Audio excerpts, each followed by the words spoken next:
I think through the evidence, the jury really identified some gaps in the system.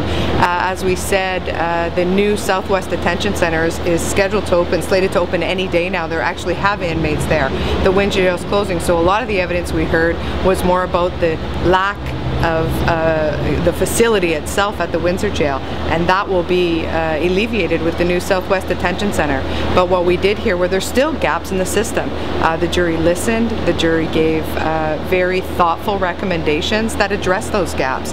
The jury was able to acknowledge and heard evidence that drug use and abuse within the Windsor jail is very prevalent, and many of the recommendations speak directly to that drug use and abuse and systems that need to be put in place to address it and to manage it.